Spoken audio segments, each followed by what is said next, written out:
Transcorp was founded with a vision and a serious passion for Nigeria. And a lot of us that were appointed at the time bought into that passion. And then it had problems, political problems and perception problems, which took a lot of time to overcome. But thank God today, we have brought Transcorp to the vision that originally was perceived, and it's now in good standing, making profits, and so I feel that I have accomplished that vision that had become a reality. Determination, hard work, sleepless nights, thinking all the time, going back to the drawing board, and with the support of a quality board and management. We had a young man also, Ndi Okereke, that I've known over the years since 1984 as a stockbroker, and he had turned around some quoted companies that people thought would be dead, and the synergy between he and I and other board members and the management, we just needed somebody, a headmaster, to keep pushing. We're not going to let this company die.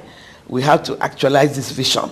If it fails, it means that Nigeria will not have big conglomerates that is owned by all Nigerians.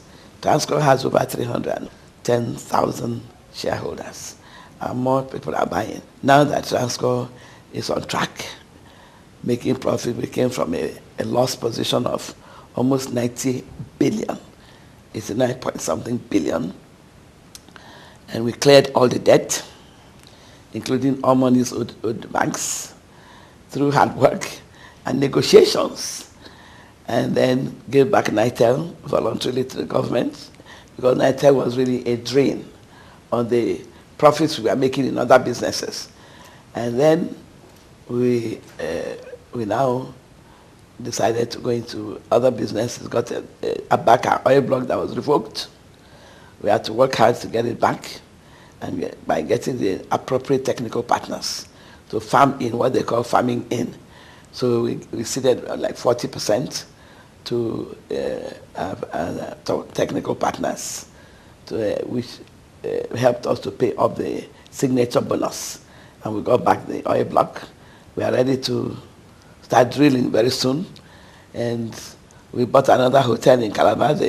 What used to be the Metropolitan Hotel is now Transcorp Metropolitan. We intend to partner with our international partners, Hilton. After we've done some renovations to bring the Metropolitan up to the level and standard of a Hilton. May not be a 5-star Hilton, but maybe a 4-star Hilton before Hilton takes it over. Right now we are having a smaller group manage it. But the most outstanding one is we haven't started yielding results, but Nigeria has always imported fruit concentrates. All the juices that we drink all over the country, in parties, in the offices, in homes, in weddings and so on, the juice manufacturers in Nigeria import the fruit concentrates, just like they used to import cement and then rebag. So they import the fruit concentrate and then add water and make fruit juices that we drink. Now, part of what Transcorp wants to do is like reintegration. So we have partnered with Benue State's Benfruit, fruit processing plant in Benue State. That's the food basket, all the fruits are rotting away there. So now we are not only going to harness the fruits that are wasting away, but we're also going to help Nigeria pay less money in foreign currency, importing fresh fruit concentrates by processing all the fruits available from orange to other fruits, so that we make our own concentrates. Then the fresh juice manufacturers don't have to import anymore and waste our foreign exchange. They will now buy from Transcorp, what we call Benfruit, is the name of the company. So that's a big business into, because one of our blueprints products is delving into agriculture. So that's our first step in serious culture. And of course, as we are processing the fruit, we will also help to stimulate with money the farmers to grow more fruits for us to process, because they're huge processing plants with brand new machines.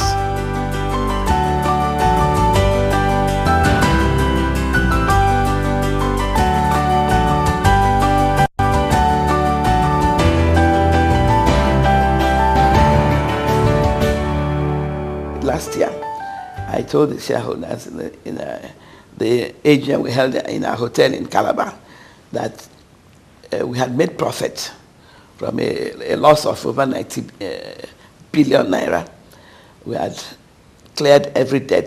Transcorp is not owing anybody now, and we are into profits. And as of that last year, we made some profits, and I told them that by the end of 2010, we'll make at least 5 billion profits. And if our auditors agree, we'll pay them dividend, even if it's 5 kobo per share, to thank the shareholders for sticking with us.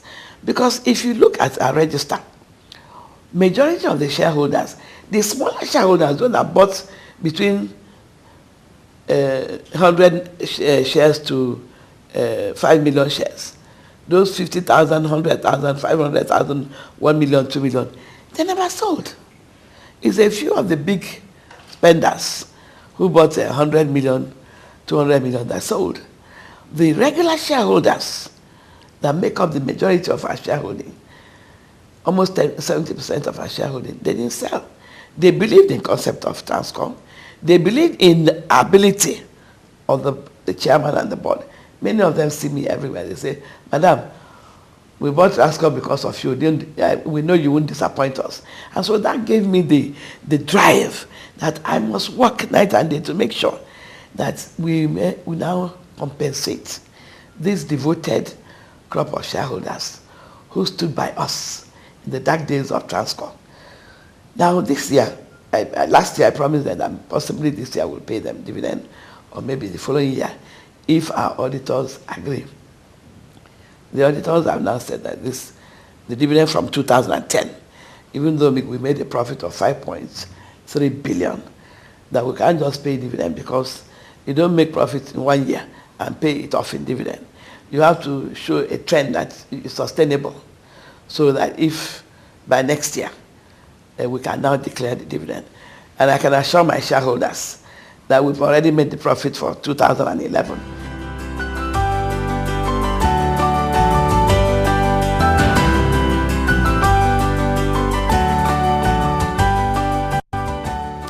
I'm a builder. I like to construct, and then when it's standing, you hand it over, and then find something else to build. I create wealth. That is my calling from God. God did not create me as a business person to become a billionaire and all that, but God created me as a technocrat that will help others to make money, to make the economy grow. And that's what I've been doing all my life in the stock exchange, both in New York and in Nigeria. In the last 28 years in Nigeria and 8 years in New York. So I feel that I have built enough. That's why last year I indicated that I will be leaving. Not just me, that some of us that are foundation members who were called to actualize that concept of an Asian tiger, for like our own Nigerian and African tiger. We started in 2004 with the blueprint. I was chairman of the committee that came up with the blueprint, and then we officially launched in 2005. And it's now 7 years. I believe in succession. That's what I did in the stock exchange. I announced 2 years ahead that I was going to retire in 2010. And from 2008 April, I started building a succession plan. I've done the same thing with Transcorp. So I'm very confident that the board members I'm leaving behind, I just have one or two old ones that started with me. Then the others are new. Then one of them we reabsorbed after he left the banking industry. So I believe that I'm leaving Transcorp in good hands. I have built, and I look for something else to build.